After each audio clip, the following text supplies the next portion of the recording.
One of the prominent characteristics that underscores the declining confidence that Americans have in the future is the erosion in the education system. But higher education, the university system in the United States primarily, has been one of the great hopes for the possibility that we can reverse some of the decline that Ray Dalio speaks of in Changing World Order. Today, my guest is going to be Sam Chauncey. Sam went to Yale University and joined Yale in the administration in 1957 and spent the next six decades of his career working closely with Yale University or working in it.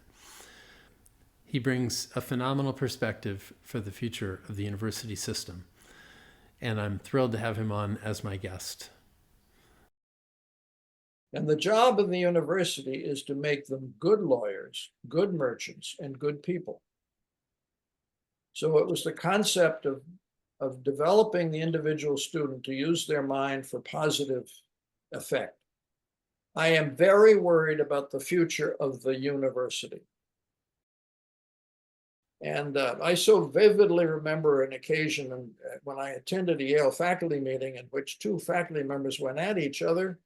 They were literally yelling and screaming about some issue, academic issue. And an hour later, I saw them in a bar having a drink together, and they were just having a wonderful time. And I remember once that Kingman Brewster was called by Lyndon Johnson, President of the United States. Johnson asked him to be on a commission that Johnson was appointing.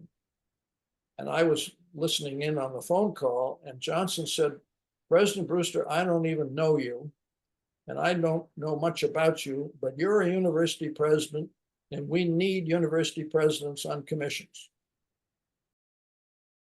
And the other problem is that the parents who want their youngster to go to one of these universities, particularly the ones that are called the elite universities, they want them to train their child to be an investment banker or a lawyer or a doctor. They don't care about this mind stuff of the university as being a place of civil discourse and debate in the search of the truth, and that the real function of a university is to discover the truth and to disseminate it through publication and teaching.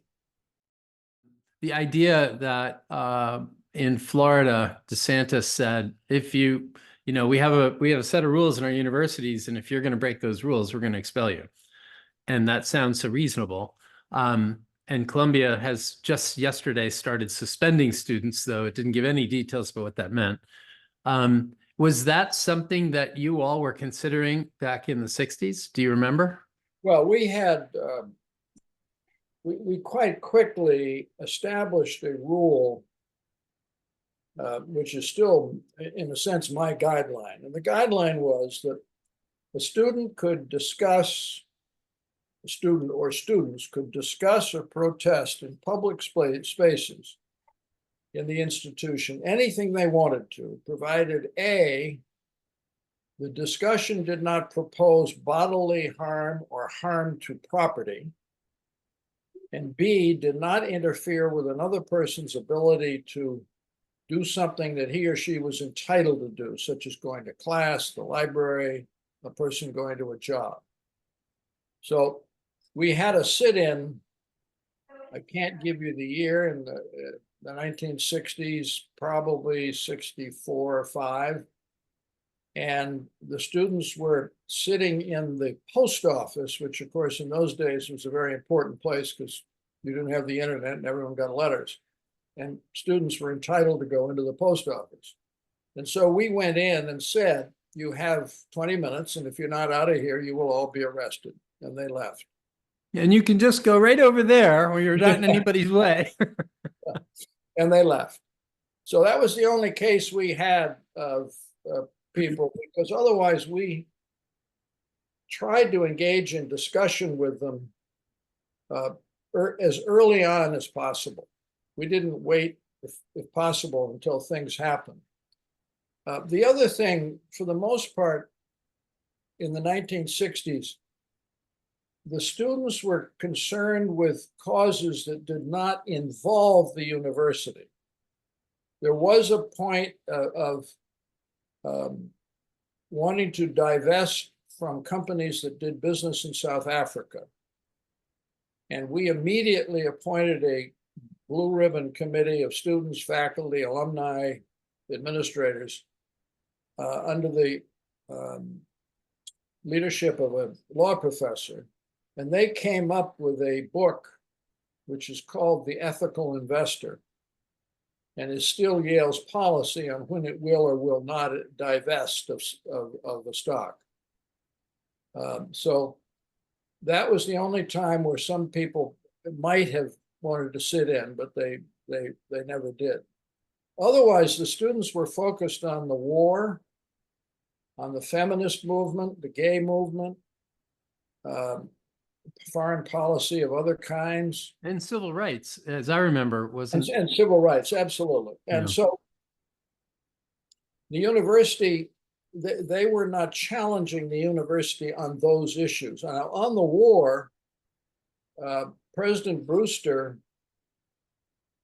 agonized over the question of when does a university president speak out on a public issue, not a university issue, but a public issue. And he concluded after a lot of thinking that he would speak out on a public issue if the issue affected the faculty, the students, or the institution in some other way. So when it came to the war, he eventually came out opposing Vietnam on the grounds that students were being drafted and killed. This show is being brought to you by our sponsor, Trueflation. Professional investors and economists, and probably any casual observers, know that government inflation statistics are only an approximation of what real inflation is. Not only that, but the government has a conflict of interest because high inflation can be so damaging to the economy, the deficit, and our $34 trillion in debt. Trueflation collects over 13 million pricing data points. Most are updated daily to reveal inflation with precision for asset managers, governments, companies, and the general public. Check them out at trueflation.com. And the same was true with the civil rights movement, where he believed that the university had to stand for values because there were Black students at Yale, and they might be impacted if there were issues of that kind. So that gets to the very important point of the fact that in general, I think most university presidents would like to pursue the policy that Brewster pursued, and that was that you just don't, the institution does not take a position except on internal matters. The university may take a position that all buildings have to be painted purple or whatever they want, but they don't take a position on any public issue, because a university is a place where everybody is supposed to have the right to discuss any position they want on that issue. Whereas the president as an individual might speak publicly if the public issue affected the students, the faculty, and so on. It does seem to coincide nicely with the definition of the job of president of a university too. You know, my business is within these walls, and if somebody's going to do something that's going to impact us inside these walls, then that's my issue. And if it's just outside the walls, let's all debate it. You can be public, but the university doesn't need to take a position on that. Well, It may unduly influence the discussion too when a university would take a position on something like that. Sure. And Brewster did not want the trustees to take a position on public issues either. And they never did. And I still subscribe to that as being the right way for a board of trustees to function. I'm not aware of when boards of trustees have entered into that. Was that ever an issue? It was not in the 60s that I can recall, but if you take today in Florida, where many of the universities that the governor speaks of are public institutions, even places like New College, which was started as a private institution. The boards do speak out on public issues because either they've been instructed to, or the legislature or the governor, runs them or whatever. And I happened to be in New Haven on Sunday, and there was a march through this town of, I would say, 2,000 people, and down a public street, and the police closed the street so they could march. And what stunned me was that I would say half of them had white hair or gray hair. Wow. And a very small number of them appeared to me to be Yale students. There were younger people in the march, but they just didn't look like Yale students or Quinnipiac students, or now they may have been. It's hard for me to tell, but there was no question there were a lot of people there who looked old. And I don't know who they were. And they weren't, they didn't seem to be sort of nasty people. They seemed to be just average citizens. And I don't know who they were.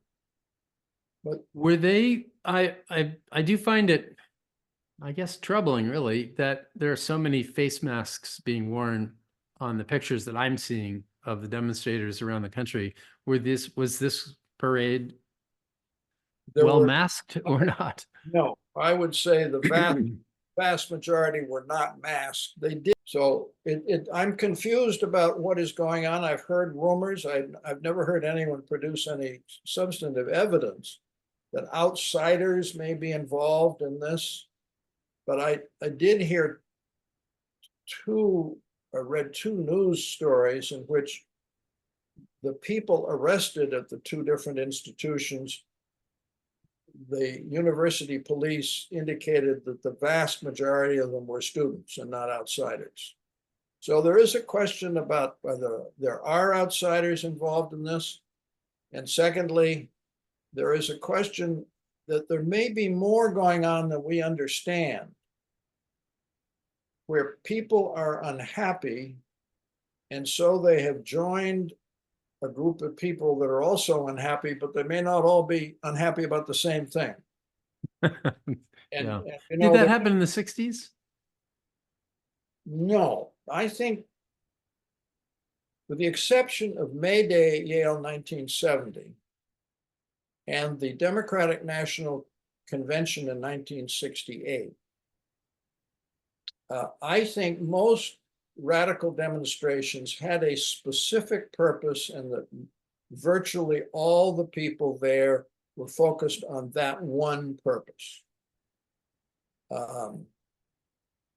But today you wonder whether there are people who may be suffering economic hardships or health hardships or other things, who are just unhappy and they want to join other unhappy people. That's what it sort of looked like to me in the group I saw. And I should have stopped and tried to talk to some of them, but I was in a hurry and I didn't. Well, that's a little bit about what this YouTube channel is actually all about. It's like there are a lot of people that are unhappy. There are a lot of problems. There are a lot of complaints. There seems to be a feeling that injustice is running rampant. Right. And injustice, I had an interesting conversation with a group of people last night.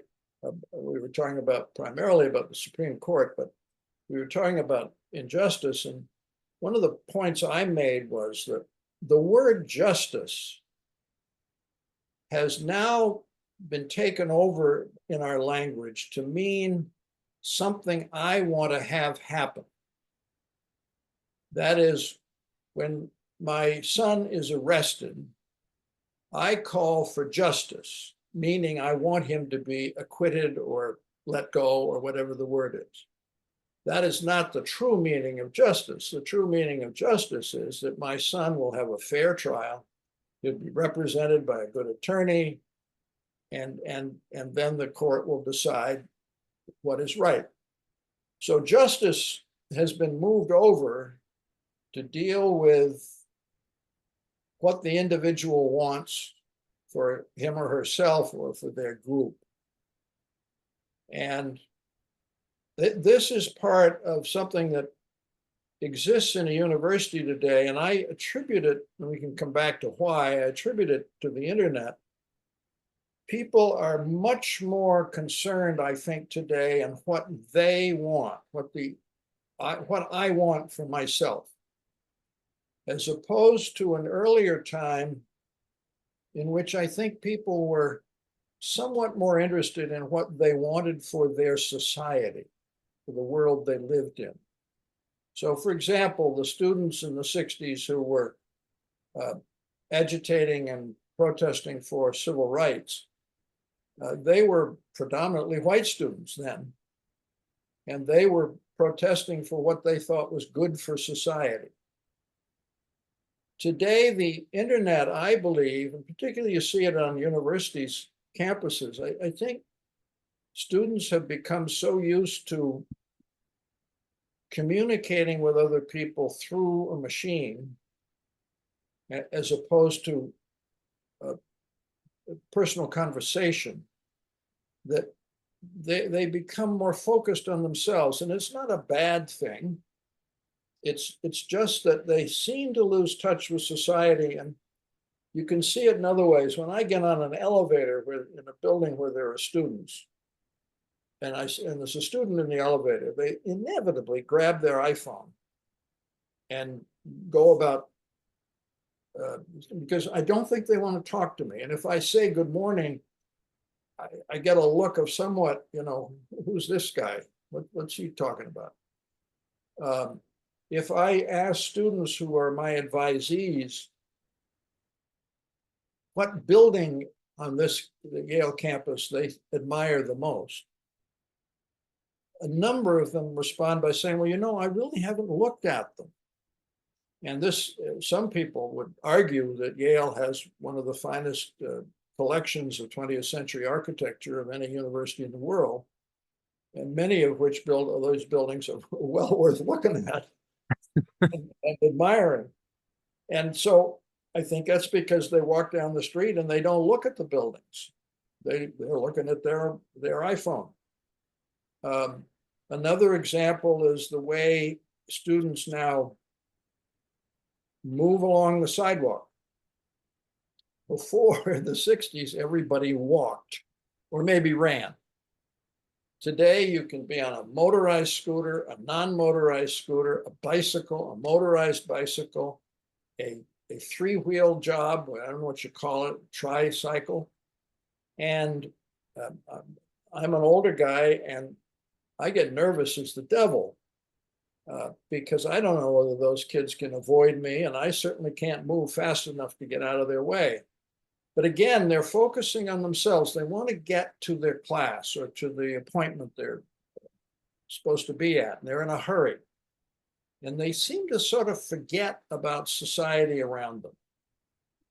So this all goes back to this question of justice, where justice has really been seen as what I want as an outcome for some event, as opposed to a fair opportunity of a person to have their voice heard and be tried or whatever it is. Is one of the manifestations of this less of a school spirit? It seems that communities are being able to be defined in smaller groups with more narrow interests, so that there's my in group is only a limited number of people, whereas when I went to college, there was a very strong feeling at my college that we were all together as one because we were in that college. And it was my impression that Yale shared that sense over the years. Has that been eroded?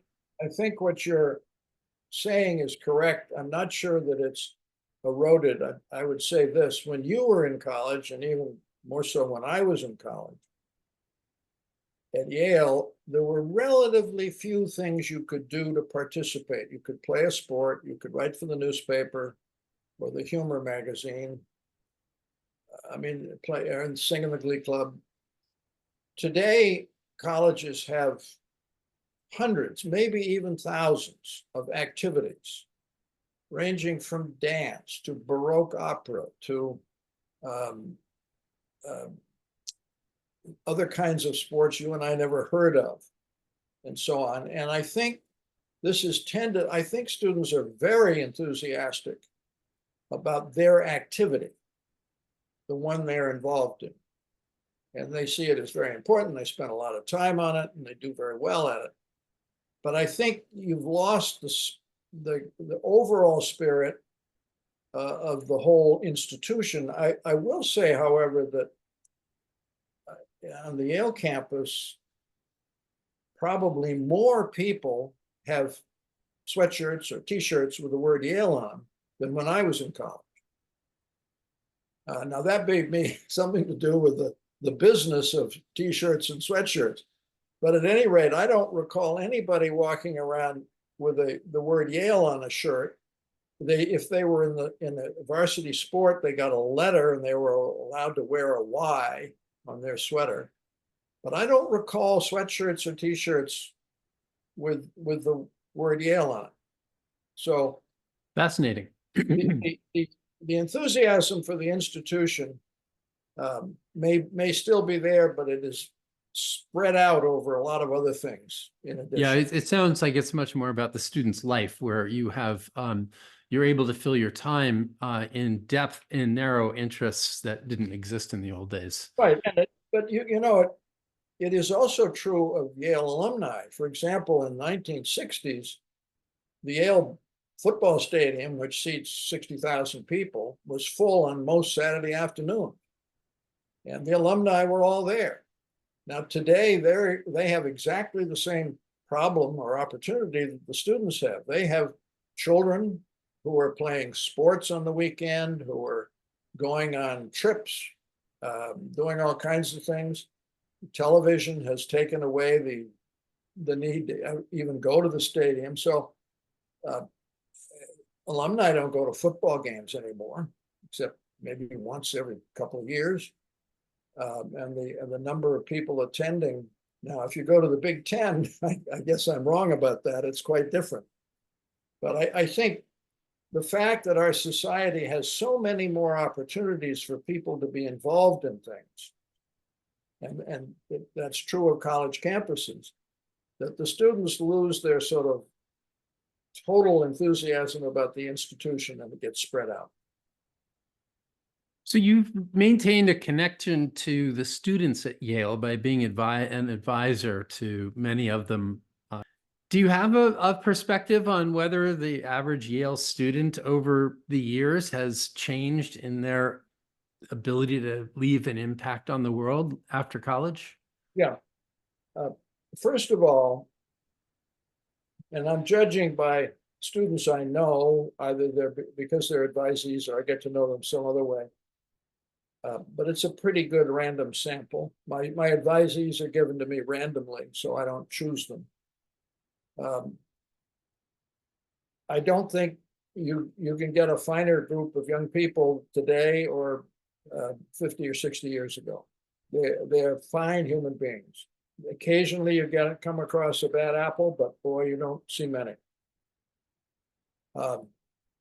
Secondly, the institutions have changed in the sense that there's a famous Latin phrase, in loco parentis, serving in place of the parent.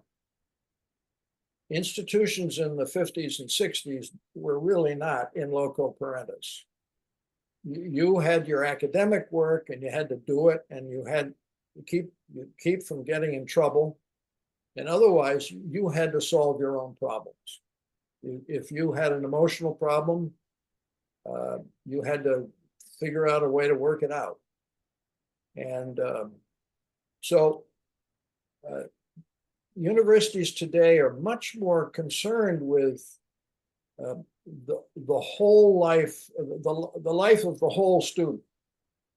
And they provide extraordinary counseling, and both mental health counseling and other kinds of counseling. And they have wonderful facilities. They provide wonderful food. They really are serving in loco parentis. Now, I believe that young, very young people, before they come to college today, have been cared for marvelously by their parents, and maybe a little bit too much so. Maybe the parents have been a little too caring, and for example, when a 10-year-old faces a problem, maybe at school or something like that, the parent tries to solve it for them. And sometimes it's better to let a 10-year-old solve what seems to the 10-year-old to be a huge problem, but is actually a rather small problem, because by solving that, you learn to solve problems on your own. And so I think young people come to universities and colleges today expecting that if they come up against a problem, they should expect the institution to be able to solve it for them. Yeah, they rely on an authority to get involved to solve it for them rather than trying to figure it out. That's right. And another problem about the internet is that with the iPhone, I find students talk to their parents often once a day. I grew up at a period in which if you made a long distance phone call, it cost money. And my parents told me never to call home unless I was in real trouble because it cost money. And so you communicated if you were going to by writing a letter. And of course, nobody ever wrote a letter. So there wasn't much communication.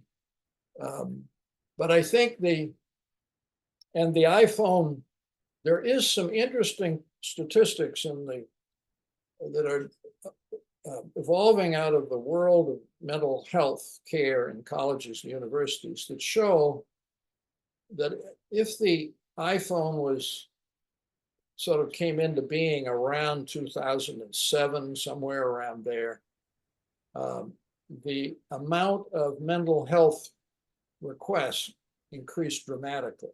Now, whether it's cause and effect, we don't have the hard evidence, but it looks like it might be cause and effect.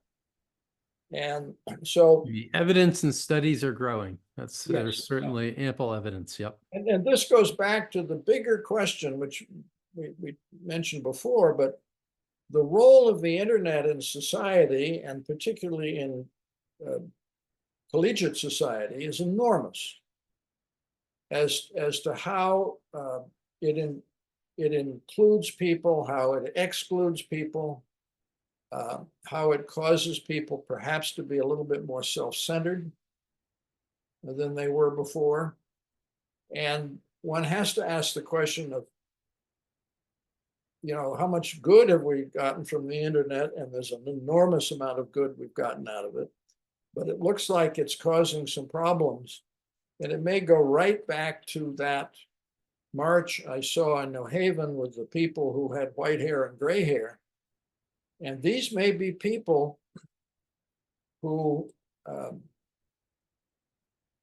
hear something through the internet on Facebook or some other place about say, inflation, when in fact, they're not even sure that inflation has actually affected their lives. But they're unhappy because they say, everybody's unhappy about inflation. Well, maybe it is affecting you and maybe it isn't. So the role of the internet in a college and university is amazing and complex. Yes, it is. And that has a strength and a weakness tied together too. Absolutely. Being able to find become an expert, learn a lot about a narrow subject quickly is that's a good thing. Right. But if it's changing your mind in some way, your ability to reason, your ability to participate, your ability to problem solve, then and it may be doing that in weird ways, as you pointed out, and that is the counterproductive part of the advantage of being able to obtain all sorts of information. Yeah, well, one of the problems that universities have and I think it's almost without exception, they never study their students and their graduates. They study the applicants very carefully, so that they have an admissions office with a big staff, and those people spend a lot of time analyzing the kind of people who are applying. And they analyze them both as individuals and as parts of groups. And then they admit them and they come to the college, and that's the end of it. Today, it is true at many colleges that the grading system has moved from a bell curve to everybody gets an A or maybe a B. So you're not finding out who the brightest students are or who the less bright students are. Secondly, there are a lot of societal pressures not to single out someone as being the best. Because if you do that, you hurt somebody else's feelings, because I thought I was the best.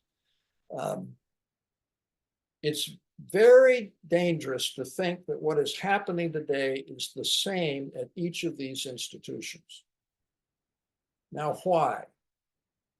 First of all, there may be subtle things that we don't know about the relationship that's gone on for the past 5 years between the students at X university and its deans or presidents or whoever it may be. There may have been a wonderful relationship, and that may be why you don't hear anything about that institution, even though the students there may feel passionately about, let's say, the situation in Gaza. They feel their university listens to them, and their president will talk to them, or their dean, or whoever the appropriate people are, faculty. You may have a university in which there's been tension for the last 5 years, and students have felt, and this just is the way that they explode. They could have been any issue, but it turned out this issue was the one they were going to take hold of. So it's very dangerous to characterize what's happening today as just one big thing that's all the same. And then, of course, how this is all handled is so dependent on the leadership of the university, and whether or not the leaders, and it's not just one, it is obvious the president is the ultimate leader, but there are deans and other professors, as to how they deal with this when it happens, when an issue comes up, and how quickly. And I'll give you an example. On the Yale campus, which, while there have been some arrests, it's been relatively peaceful. The president of Yale, Peter Salovey, when the whole business of Gaza and so forth first began to bubble up, the first thing he did was to call in a group of Muslim students and the Muslim chaplain, if that's the right imam. And then he called in a group of Jewish students and the rabbi who works with the students, and talked to them at length. And then in the end, he brought them both together and had a long conversation. I think that did a great deal to at least keep this from exploding into a huge problem. So I think the leaders it is very important who the leaders are, and it's very important how they deal with the students involved. I have been surprised, as I read the newspapers about universities across the country, how quickly people are getting arrested. I can't find out whether my formula, that is, were these students interrupting calling life for and damage, or threatening. calling for harm? Were they preventing people from getting to their jobs or their classes? I can't tell for sure. But I think arresting students should be the last resort, because I think our society has a mistaken belief that a university should be like society as a whole. And in society as a whole, you try to keep the disagreements down. You try to keep people from arguing with each other. Universities are a place where you're supposed to argue. You should be forced to argue. about an issue and debate it back and forth. And Yeah, the failing grades should probably have a lot more to do with your silence than your opinion. That's right. And I so vividly remember an occasion when I attended a Yale faculty meeting in which two faculty members went at each other. They were literally yelling and screaming about some issue, academic issue. And an hour later, I saw them in a bar having a drink together, and they were just having a wonderful time. So that's what's supposed to happen in the university. I don't mean right, and there are those stories in Washington where occasionally you'll hear about enemy politicians doing the same thing. Exactly, and so I think people have this great mistaken view that a university people shouldn't argue with each other, when in fact what we're trying to do in a university is force people to argue with each other and to disagree. Now that goes to a much bigger question, which is, and this goes to the hearings that were held before members of Congress with certain university presidents. And to me, the theme of the hearings were on the part of the United States Congress that universities must abide by norms that society abides by. And that goes to the heart of what I was just talking about.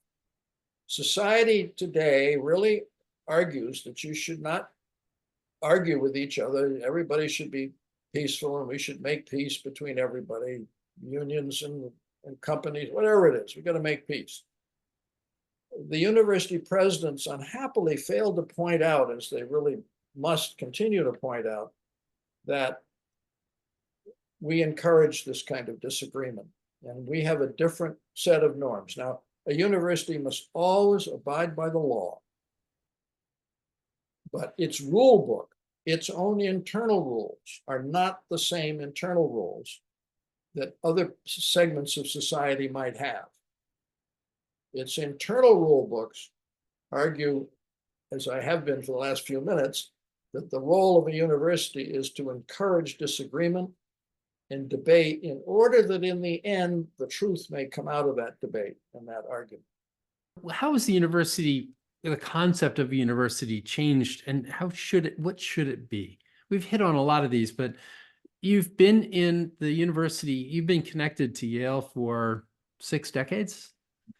And so you've had one of the best seats for the longest time at seeing how students and faculty and administrators interact with the thing that is the university and what its role has been and should be. What are your thoughts about all of that? How's it evolved, and what should it be? Well, I'll start with the 1950s, 1960s, when I first began working at Yale, and say that the institution was one in which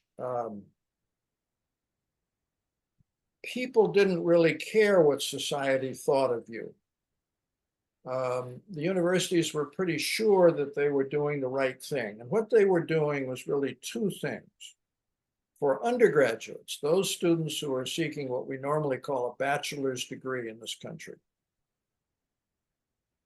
the concept of the liberal arts and science education program was a program in which you taught students how to use their minds so that when they were faced with decisions, they would make the best decisions possible. As opposed to today, where there's an ever-increasing pressure on universities to teach students how to be good at a profession. Now, big universities, research universities, have graduate and professional schools whose purpose is to train someone how to be a doctor or a lawyer or an artist or whatever the profession is.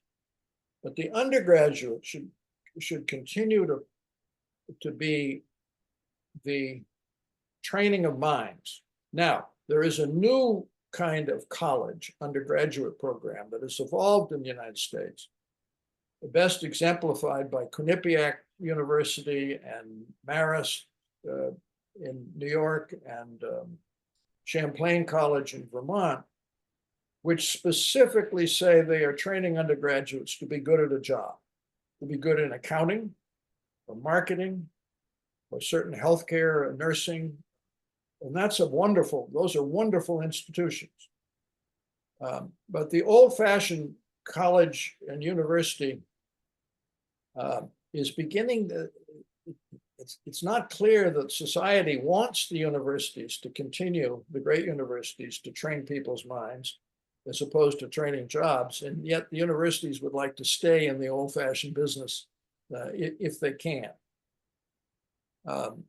So the other thing that is so difficult to understand, in the 1960s, the presidents of many of the great universities were seen nationally as important individuals in society. The most distinguished of them all was Father Ted Hesburgh, who was president of Notre Dame University.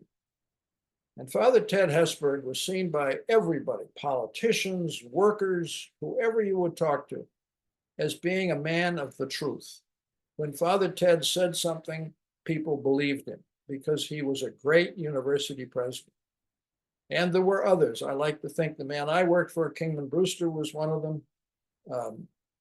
Charles Odegaard at the University of Washington, Tom Elliott at Washington University in St. Louis, Clark Kerr at the University of California, later on Hannah Gray at the University of Chicago. These were people who spoke for the universities in general, as well as speaking for their own institution.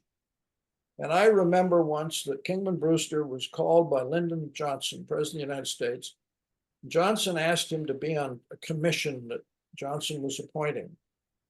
And I was listening in on the phone call, and Johnson said, "President Brewster, I don't even know you, and I don't know much about you, but you're a university president, and we need university presidents on commissions." And if it turned out, I went back and looked at all the commissions that had been appointed by Kennedy and Eisenhower and Johnson and so on, and they always had one university president. And I think if you were sitting with a group of people who were familiar with academic life, and you said, "Name me 5 university presidents," they could come up with 5 names. I think people, including people who now are faculty members in the university, they couldn't give you 5 names because they're, on the whole, the university world has, for some reason, not bred great leaders, educational leaders who speak out across the country, not about public issues, but about university issues, and so on. So when you get to this whole free speech issue, I think the university that has the greatest tradition is the University of Chicago, and their statement by their faculty, it was a number of years ago, is one that is held by many universities as the finest statement of free speech. And Yale has one called the Woodward Report, which is a very fine one too. But I think that it's going to be terribly important if universities want to continue to do their traditional role. They're going to have some spokespeople who get up and speak for the institutions as a whole and their role, and can speak out when there are crises going on about what makes sense and what doesn't. And so I should have looked around, but I would imagine that alongside of many of the other institutions, the survey work has shown a continued deterioration in the respect of the authority of institutions. And I'll bet the university system has also seen a decline in the public's perception of its respectability. Absolutely. I think I don't have any statistical evidence, but if you ask me what I think society today, American society thinks of universities, it's down around, I mean, it's entirely negative, almost entirely negative. And the other problem is that the parents who want their youngster to go to one of these universities, particularly the ones that are called the elite universities, they want them to train their child to be an investment banker or a lawyer or a doctor. They don't care about this mind stuff. You can, I mean, I've heard parents say so often, call me about one of my advisees saying, well, we can't get her to stop thinking about majoring in philosophy. What's she going to do with a job if she majors in philosophy? Instead of understanding that that young woman may major in philosophy and be so good ultimately at making decisions of right and wrong and good and bad, that she may be a star in our society. She could even go on to be an investment banker. Or a Supreme Court justice. Probably a very good investment banker or lawyer. That's right. There may be something also to the fact that society has fragmented as well. And now the pursuits, the types of jobs out there, you can get training very early in your life and go on to be very successful. I heard the other day about a person who now runs a very large company, and he never graduated from high school. Yeah. He did coding, and the only training he got after his first couple of jobs when he was 19 was sitting in on PhD classes at the local university and probably acing them. But I think that there's less of a need for, especially if universities are specializing, there's still the same need for a general basic training of the mind, but there's probably less need for the specialization that takes you 4 years to get, because they probably can't keep up to the specialized careers that exist beyond the university. Yeah, no, that's true. And I do think we don't revere enough the Quinnipiacs, Champlains, and Marist colleges. And we don't revere enough the institutions that train people in, for example, woodworking, and some of the most beautiful furniture in the world is made by a person who never went to college or anything, but studied under a master or at a program where you learn how to work with wood.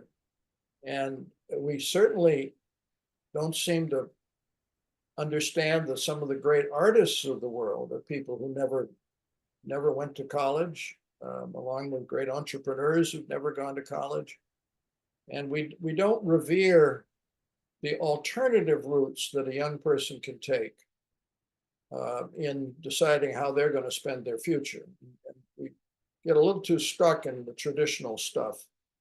And I think the idea that everybody should go to college came out of the Second World War and the GI Bill of Rights, when every soldier who came back, the 7 million soldiers who came back were told, you have a right to go to college and own a house and a car and so on. And I think we ought to rethink about who goes to college. I also think we ought to rethink about when students ought to go to college. My experience at Yale was that if a student entered Yale at age 22, they turned to be a much more conscientious and interesting student. And or if a student wasn't doing very well in the first year and was asked to take a couple of years off and come back later, they turned out to be brilliant. And so maybe we're sending people to undergraduate college too early. Maybe they ought to go out and work for society in a national, Peace Corps kind of national corps, or do anything they want for a couple of years and then go to the colleges and universities. Business schools definitely embraced that in the early 80s, where absolutely. Typically you would spend a year or two after college and then go back to business school, and pretty quickly I think the average age went up. Most professional schools, I think law, medicine, and business all very much favor students who have been out of the undergraduate experience for at least 2 years before they take. And interestingly, I hear from my friends in the medical school that they love applicants who have not majored in science. They love applicants who majored in philosophy or art or history or whatever it may be. So we can rethink. I mean, it wouldn't hurt to rethink a lot of things in higher education. I think, yeah, and the way things go, I wouldn't be surprised if they have to rethink it because they're forced to, because fewer and fewer people are deciding to go spend 4 years in college when they can go do other things. I know that. Well, there was a study recently that showed that the small liberal arts college that 300 a year will be going out of business. And there are, you know, thousands of them across the country, and they're all going to Thousands, go. yeah. And it's because A, the demographics, there are fewer people in that age group, but also, as you point out, a lot of them are going to just decide that they're going to go get training in something they want to do, and that's it. Not to mention the net present value or the expected value of a college degree, that now that the inflation has gotten it up to 60, 70, $80,000 a year, it gets much more difficult to justify. Well, it is. And I'll give you a personal example. When I was a student at Yale, I was on scholarship, and in the summer between my first and second year, I worked at a beach club out on Long Island. And during the day, I was what they called a cabana boy. I fixed up the little cabanas that the people came out to and put ice in the cooler and all that sort of thing. And then at night, I was a waiter. And as a result of being careful, I was able to take home at the end of that $3,000 at the end of the summer. My tuition, room, and board the next year at Yale was $1,550. So I had essentially saved 2 years of college. Now, if a student today could find a job that paid them $150,000 a summer, they could do the same thing. Now, that would only be 1 year. So I think I don't know the answer to what's going to happen about tuition, room, and board in private institutions. It is outrageous. It's too expensive. It in some way reflects the fact that universities have become so filled with administrators who cost big money, and that jacks up the price, but also the competitive instinct between institutions. They want to have better dormitories or better food service or better something else. And so they have to spend all this money. And I don't know, society's not going to pay it. People are going to just have to say, no, I'm not going to do it. No, it's quite ironic that not only are the endowments gigantic at many of the best institutions, but the funds that the government winds up paying to the universities in the form of medical grants and NIS and all of that, it's amazing how these universities have become revenue generators that they never used to be before. I was going to ask you about the administrative role, because it's hard not to see the statistics that roll through every once in a while on Twitter in my case, but elsewhere, about how faculty and students have basically not grown very much over the years at the great institutions, but administrators have grown by 3- and 4-fold. Tell me about that trend as you watched it happen. It's a function of a couple of things. One is something you just mentioned a minute ago, and that is for the research universities, particularly ones who have medical schools, the government gives them grants, but with those grants come a series of restrictions. And in order to monitor whether the institution is abiding by those restrictions, the institution has to hire individuals whose job it is to see to it that Yale does what it says in the contract with NIH that it's going to do. And so the government has gotten its nose in the tent, and there are a lot of requirements the universities have to file reports about. It's also had a very negative impact. Many years ago, in the late 60s, I think it was, the government told all universities that were receiving federal money that they could not have a retirement age for faculty members. And to this day, it's against federal law to have a retirement age for any faculty member. Now, why is that bad? Well, first of all, I've known a few professors who were continuing to teach who were not competent in a variety cognitively. But much more important, universities have limits to the number of faculty members they may hire.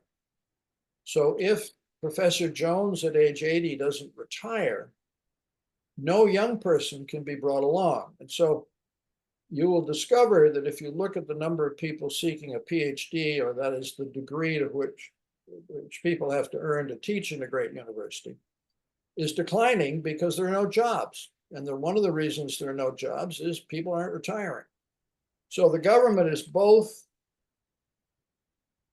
putting rules on that have to be documented and then setting certain standards that have to be continued. Now, in addition, universities are not like companies. If you own a company that's making teacups, the president or the president of the board can decide that all teacups are going to be painted green. And then they are painted green, and every employee goes right down there and paints them green, and they sell them, and that's wonderful. In a university, it doesn't quite work that way. And there aren't some of the important personnel behaviors that you would have. If in a company, if an individual does a job badly, you, hopefully in a kind way, you fire them. Give them a nice going away party or whatever, but you fire them. In the Is that university, because the guy kept painting the cups yellow? that's right. And in the university, the problem is that if somebody doesn't do a job well, you give them another job and hire somebody new. And sometimes you don't, the person who gets the new move to one job to the other really shouldn't be working in the university. You should be doing something else. So you have a lot of hangers on who stay on and are not let go. And the other thing is, I think bureaucracy breeds bureaucracy. And I think it's possible that the more administrators you have at the senior level, the more administrators you're going to have at the junior level. I remember a couple of things. One is when I was an officer of Yale, there were just 4 officers: a president, a provost, a secretary, and a treasurer. And we ran everything. Today, Yale has, I think, 14 vice presidents. Now, they're all good people. They're able people. But I think it's a problem. I also remember vividly when I first worked at Yale, and Yale then had a operating budget of about 200 million, and I don't know, it probably had 10,000 employees. There was a single individual. He was called the controller of the university. And if you wanted to hire a clerical person, you had to get his permission. And I wanted to hire another secretarial person. So I went to Ed Roberts and I said, I need to hire a secretarial person. He leaned back in his chair and he said, there's one retiring in philosophy, you can have that slot. The truth of the matter is that it's very hard to fire somebody. I mean, it is in all businesses, all kinds, but it's particularly hard in universities.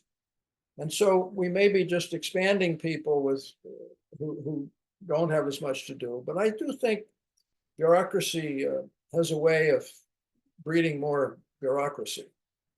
Out of curiosity, your example of 4 people running the university, now 14, how much has the student body grown over those years, and how much has the faculty grown over those years?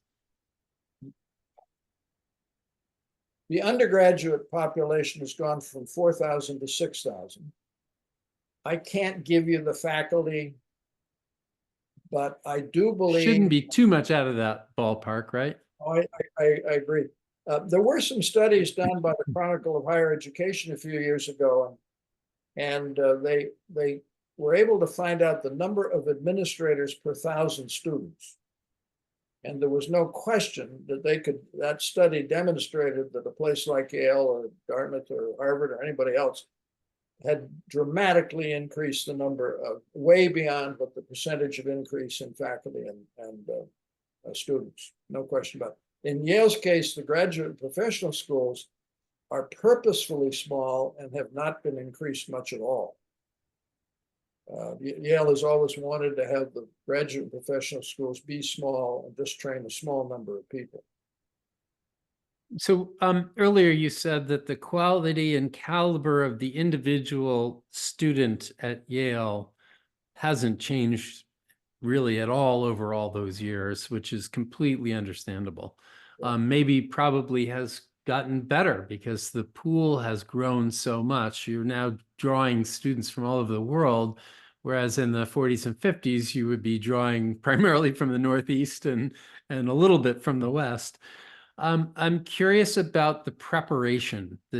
As a student that is capable comes into Yale today and leaves Yale today, are they better prepared to handle the next 5 years than they were a generation ago, 2 generations ago, do you think? Well, it all depends on what you mean by handle the next 5 years. Do you mean do a job? Or do you mean be good citizens or make wise decisions? And my Yeah, answer, I mean, do well for yourself and your community.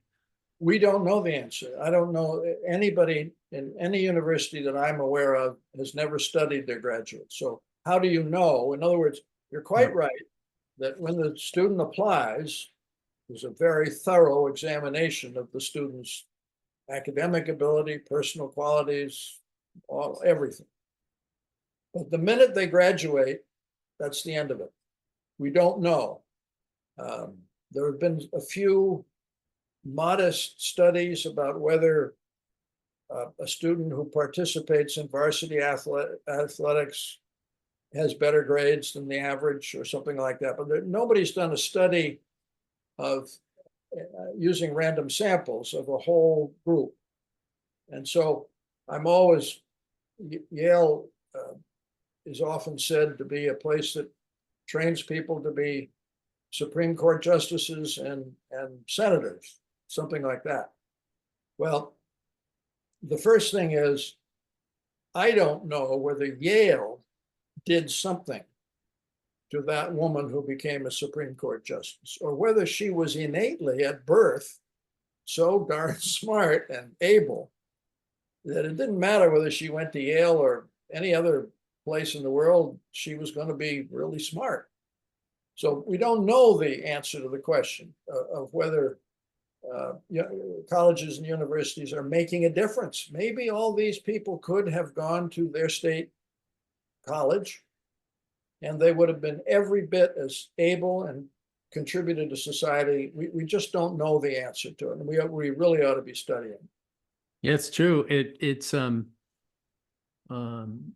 reputation of the best schools having trained the minds of their students over 4 years has probably been well deserved. They probably are able to draw the best candidates reliably, and so there may be a capability difference between the top universities and the others, but there probably is also a training difference.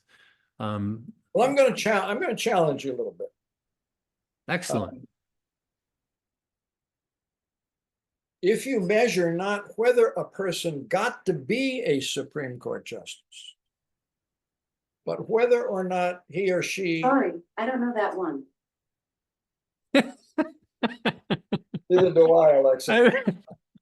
The first question is, of course, we may judge a Supreme Court justice according to our view of what the decision of the court ought to be.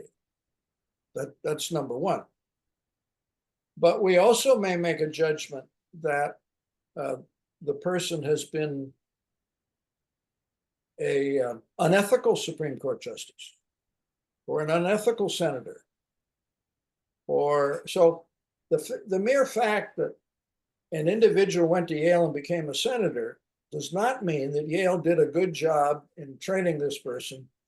I would much prefer to think that if a student went to Yale and majored in philosophy and neuroscience and came out able to make good decisions, that might be the person I hope gets on the Supreme Court or in the, whatever the Amen to that. Yeah. Do you know any of the schools that have a disproportionate number of those unethical judges and senators out of curiosity? Yes, I do, but I'm not going to mention them here in any way, shape. We all have our suspicions. The other thing is, look at presidents of the United States. And you can go back to George Washington. We didn't have, Harvard and Yale then, but we had educational programs. Look at Abraham Lincoln. Maybe many people think the greatest president we ever had. He didn't even go to college. And he wrote good speeches. And he wrote great speeches. And I think he was a great human being. And we can look at Harry Truman, who happens to be a president that I revere, and I had an opportunity to know. And Harry Truman didn't go to college. He failed miserably as a businessman.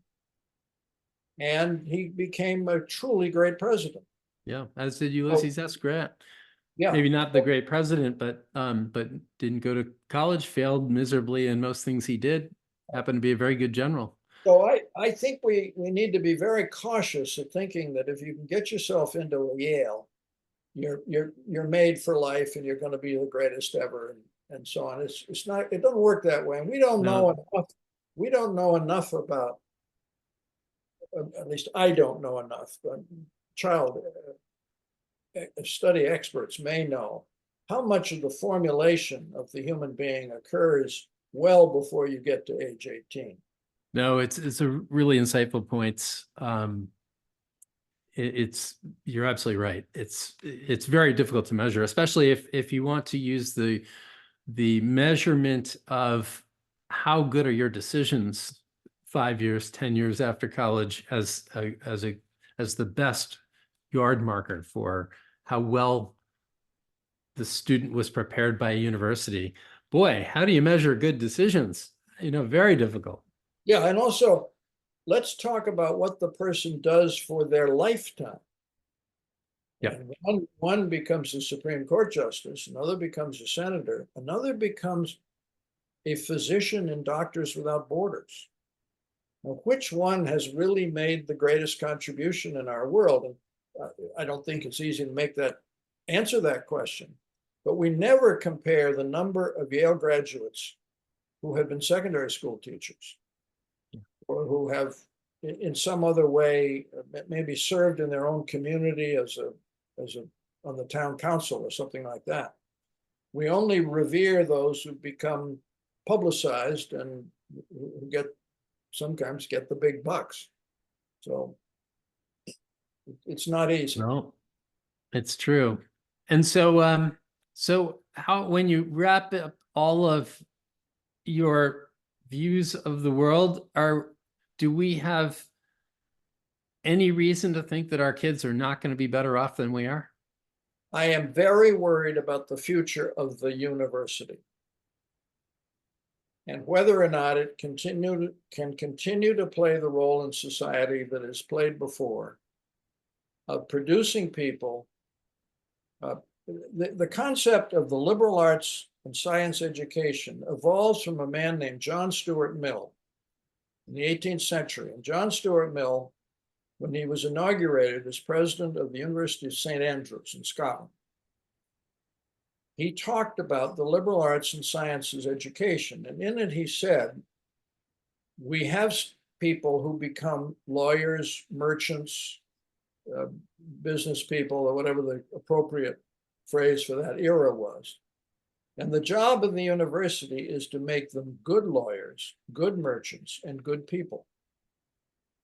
So it was the concept of developing the individual student to use their mind for positive effect.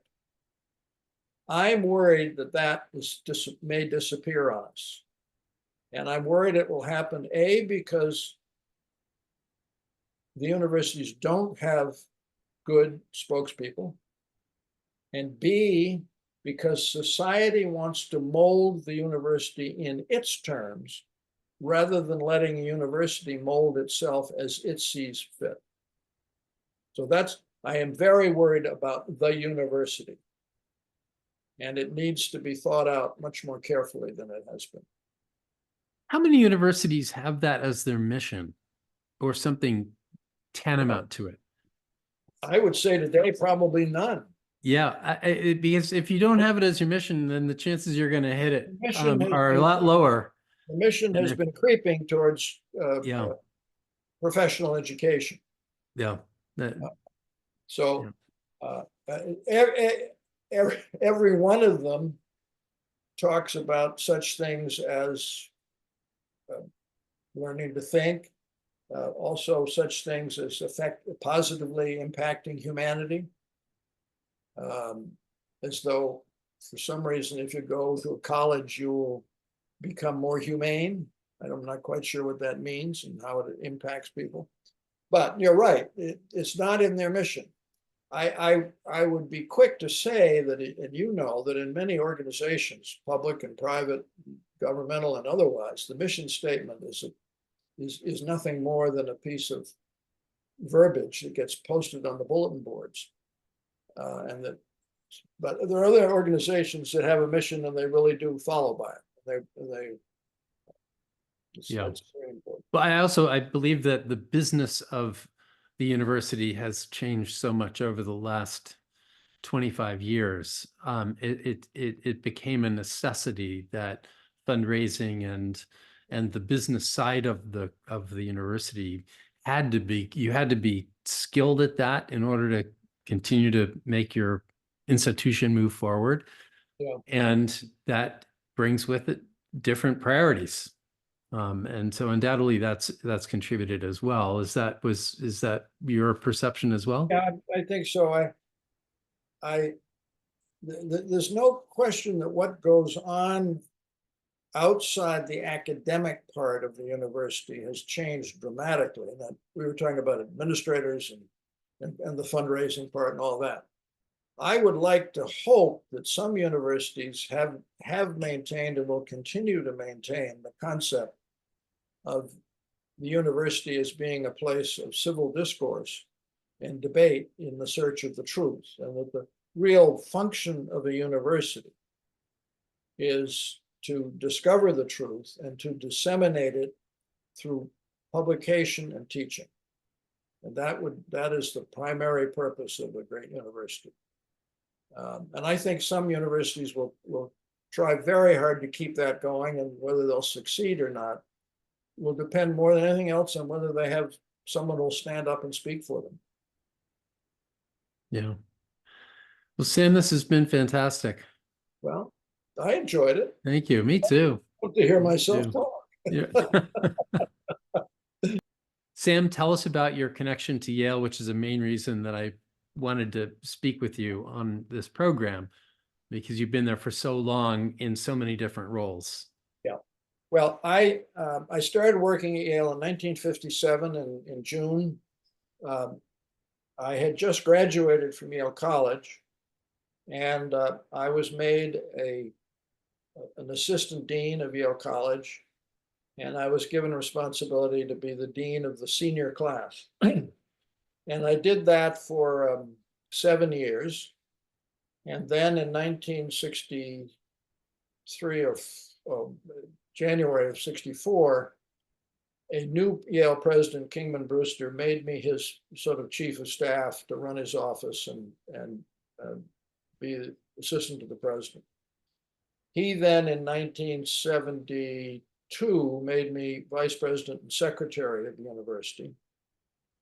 Then in 1982, I became very concerned about an area of New Haven, Connecticut called Newhallville.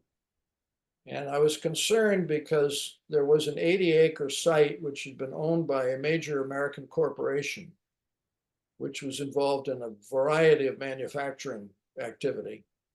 And in a very short period of time, less than a month, they closed the entire facility down and put 9,000 people out of work.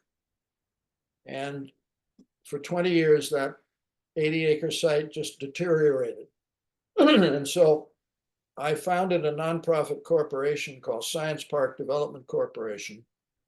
And the purpose of it was to restore that region, that area, and also to focus on a facility which would do two very different things. One was to encourage entrepreneurial activity.